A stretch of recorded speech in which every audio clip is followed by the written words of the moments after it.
Herzlich willkommen im Labor für Elektronik und Regelungstechnik der Fakultät Fahrzeugtechnik. Ich werde Ihnen hier zeigen, welche interessanten und spannenden Versuchsaufbauten wir haben, um unseren Studenten das Thema Fahrzeugelektronik, Fahrzeugsoftware näher zu bringen. Wie Sie alle wissen, spielt die Elektronik und die Software eine immer größere Rolle im Bereich des Fahrzeuges. Hier an diesem 1:5 Modell eines Formel-1-Wagens haben unsere Studenten alle diese Bauteile verbaut. Wir haben einen Mikrocontroller, das sind die Computer, die in den Fahrzeugen verbaut sind. Wir haben verschiedene Sensoren, um zum Beispiel die Drehzahl der 4 Räder zu messen oder die Bremsdrücke. Und unsere Studenten lernen dann sehr praxisorientiert, wie der Computer diese Informationen verarbeitet und wie dann dieser Computer dann wiederum auf das Modell einwirkt, indem er zum Beispiel eine geregelte Bremsung durchführt.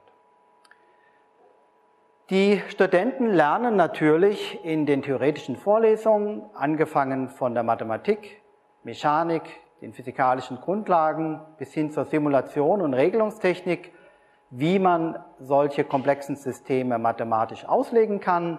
Hier bei uns im Labor können Sie dieses Wissen anwenden, um konkrete Aufgabenstellungen zu bearbeiten.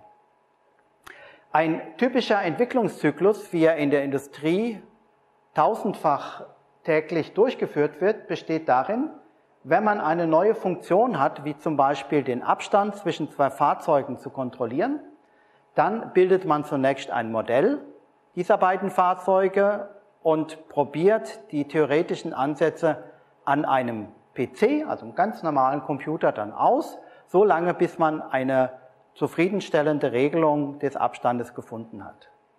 Dann portiert man diese Funktion in sogenannte Rapid Prototyping Geräte. Hier, wir haben ein sehr industrienahes Gerät von der Firma D-Space. Der Unterschied zwischen diesem Computer und dem normalen PC ist, dass dieser Computer echtzeitfähig ist. Das heißt, wenn die Funktion in 10 Sekunden Echtzeit abläuft, dann braucht dieser Computer auch genau 10 Sekunden. Wenn wir dann diese Funktionen realisiert haben, dann wollen wir natürlich auch damit Aktionen auslösen. Wir wollen zum Beispiel die Bremse betätigen, wir wollen das Lenkrad betätigen, wir wollen einen Verbrennungsmotor starten oder stoppen. Und dazu gibt es sehr viele Stellmotoren, die nennen wir dann die Aktuatoren. Die werden heute fast ausschließlich elektrisch ausgeführt als Elektromotoren.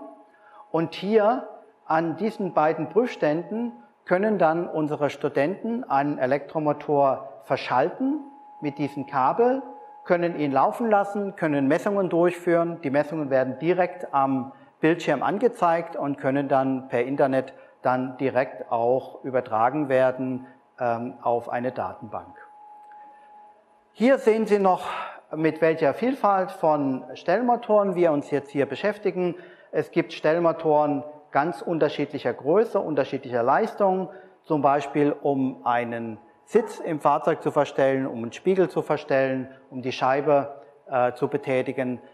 Wir werden die Vor- und Nachteile der verschiedenen Bauarten kennenlernen, so wie Sie im Verbrennungsmotor Diesel und Benzin kennen. So gibt es hier auch verschiedene Bauarten. Alles das lernen Sie hier bei uns im Labor für Elektronik und Regelungstechnik. Herzlich willkommen im Labor Mikrocomputertechnik. Hier geht es im Speziellen um Mikrocontroller, die in heutigen Automobilen in sehr großer Anzahl verbaut sind. So ein Auto beinhaltet heutzutage ja sehr viel Elektronik und diese Elektronik basiert in der Regel auf Steuergeräten. Das sind dann solche Geräte wie dieses hier beispielsweise mit sehr vielen Komponenten elektronischer Art. Und das Wichtigste an diesem Steuergerät ist letztlich der Mikrocontroller. Und so einen Mikrocontroller lernen die Studierenden hier im Detail kennen und sie lernen ihn programmieren und das üben wir dann insbesondere in diesem Labor. Wir können ja an den PCs die Programme schreiben, die man dazu benötigt. Und dann haben wir hier ein 1:10 E-Fahrzeugmodell, mit dem man sehr viele schöne Sachen machen kann. Man kann beispielsweise hier Schalter und Taster ausprobieren und dann eben das Licht anmachen oder den Blinker. Das müssen die Studierenden allerdings natürlich alles selbst programmieren. Und man kann das Modell auch fahren lassen, was leider etwas laut ist.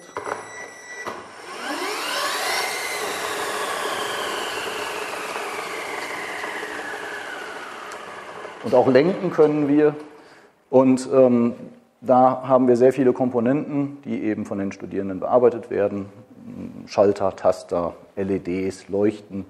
Und das bereitet eben darauf hin, dass in Automotive-Steuergeräten solche Mikrocontroller eingesetzt werden für einfache Aufgaben, wie eben hier auch, aber auch für komplexe Aufgaben, wie beispielsweise Motorsteuerung oder Getriebesteuerung und Ähnliches. Und dann haben wir hier noch ein zweites Beispiel, das ist ein sogenanntes Steckbrett.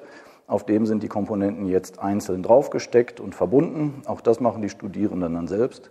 Da lernt man dann sehr genau die Komponenten kennen und die Eigenschaften und kann dann hier in diesem Versuch beispielsweise dann ein Display programmieren und verschiedene Ansteuerungsmöglichkeiten erproben. Vielen Dank.